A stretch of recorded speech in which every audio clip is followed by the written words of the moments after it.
આ વર્ષે ગુજરાતમાં ચોમાસું 10 જૂનની આસપાસ પ્રવેશે તેવી શક્યતાઓ।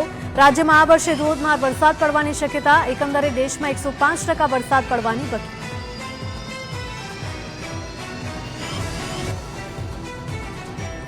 ગુજરાતમાં નોર્મલ 15 જૂનની આસપાસ દક્ષિણ ગુજરાતમાં પ્રવેશતું હોય છે ચોમાસું, પરંતુ આ વર્ષે તમામ એજન્સીઓ અને વરસાદની આગાહી કરનારા લોકોનું અનુમાન અનુસાર ચોમાસું વહેલો પ્રવેશ કરશે। ગુજરાતમાં સતત 7મા દિવસે માવઠાનું સંકટ યથાવત। શનિવારે રાજકોટ, જામકંડોરણા, ધોરાજી અને ઉપલેટામાં વરસાદ। હજુ 3 દિવસ સુધી કમોસમી વરસાદની આગાહી।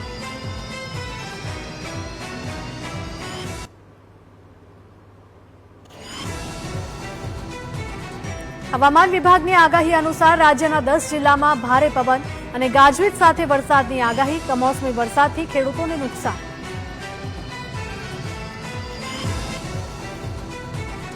સત્યાવીસ મે સુધીમાં કેરળના કિનારે પહોંચી શકે ચોમાસું। 16 વર્ષ બાદ ચોમાસું આટલું વહેલું આવવાની શક્યતા।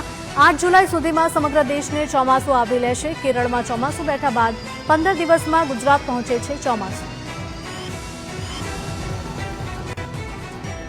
જામનગર જિલ્લામાં માવઠાનો માર યથાવત। જામનગરના ગ્રામ્ય વિસ્તારોમાં કમોસમી વરસાદ।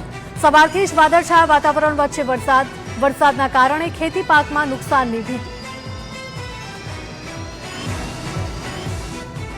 ભાવનગરના મહુવા સાવરકુંડલા નેશનલ હાઈવે પર પડેલા મસમોટા ખાડાઓમાં પાણી ભરાયા। ઉનાળાની સિઝનમાં માવઠાથી રસ્તાની સ્થિતિ ખૂબ જ ખરાબ। નેસવડ ગામ નજીક સાવરકુંડલા હાઈવે પર રસ્તાઓના કારણે વાહન ચાલકોને હાલાકીનો સામનો કરવો પડી રહ્યો છે।